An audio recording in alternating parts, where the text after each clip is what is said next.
I mean, I've watched these guys attacking. Suddenly these guys appeared from somewhere with sticks. These looked like commandos. And I thought, they're here to defend me because, my life is at threat. So the judge had ordered that I have to be protected. So I thought they'd come to defend me. And I thought, God, looks like there's some terrorist in the room. And then I discovered it was me they were after. So it was shocking, really, the way they beat up everyone, and then they took me like some sort of a terrorist. I had no access to information, so I had no idea what was going on outside once they abducted me. You describe it as an abduction. Who do you blame? It was the army which abducted me. And nothing happens without the permission of the army chief. That's how the army works. So clearly, he had ordered the abduction. We are hearing from the military and the government that the security concerns around you and the threat and risk has been so high that this was the only option, that you forced their hand. This is such nonsense. First, they attacked my house for 24 hours. They wanted me to appear in a court in Islamabad, in a magistrate court.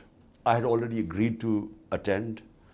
The law says that had I given them an surety bond that I would attend the court, they couldn't arrest me. They refused to take the surety bond, attacked my house for 24 hours. We couldn't sit inside. There was so much tear gas shelling, and people had broken bones and stuff. So, look, they are on a plan. And what is the plan? The plan is they're petrified of elections. The gap between us and all the other parties is so huge now that they're petrified that they will be wiped out.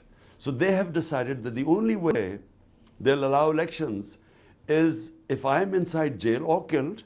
There are been two attempts on me.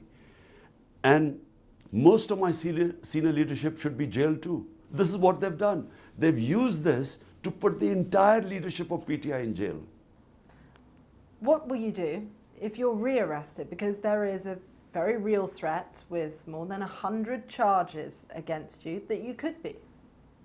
Well, on the last count, it was 148. So I'm reaching my century and a half. And they're all, bizarre charges like sedition. Serious charges? That I've corruption, treachery against contempt of court. The corruption case on what, what was the corruption case? What is your strategy if you are rearrested? Well, no strategy. I'm mentally prepared to go into jail. As I said before leaving for Islamabad, I said I'm prepared. But the point is that their intention is not because I've broken some law. The intention is that they want me out of the electoral race. This is the election year. How do you lead with so much of your party in jail? Well, the remnants I gathered today, and I've had a meeting with them, and we're trying to chalk out a strategy. I'm going to go out in public and start my mass contact from Wednesday onwards. So, we will carry on, hoping that the Supreme Court will announce an election date in 3 weeks' time. Can you reassure voters that you're even going to be around for it, let alone your leadership, the rest of your party?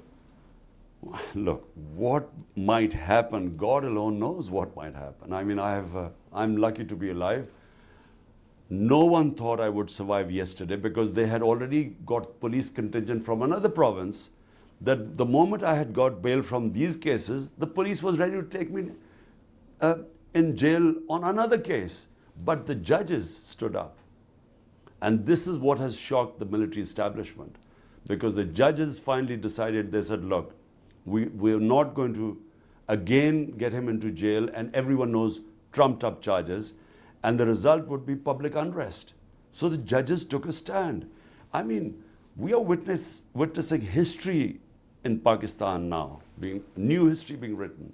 Your arrest sparked widespread and violent protests. We saw military installations set alight, houses attacked, government buildings. Do you condemn that violence that the government say your own supporters carried out? I have always condemned all violence.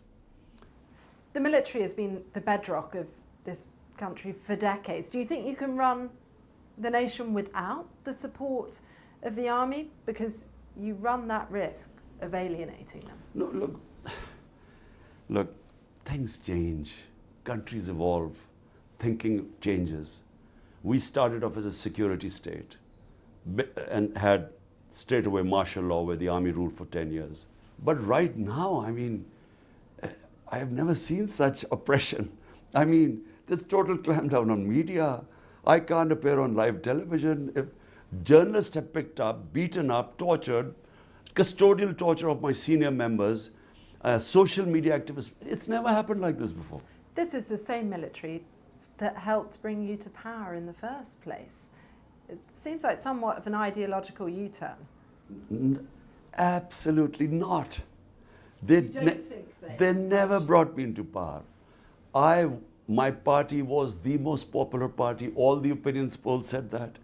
We won the election, but the army didn't oppose me. That's the difference. This feels like a very febrile moment when the country is politically polarised, economically spiralling. Voters want to see some hope. How are you going to cool things down and reassure them that politics is even worth voting for right now? Look, this is the election year. Elections are supposed to be held this year.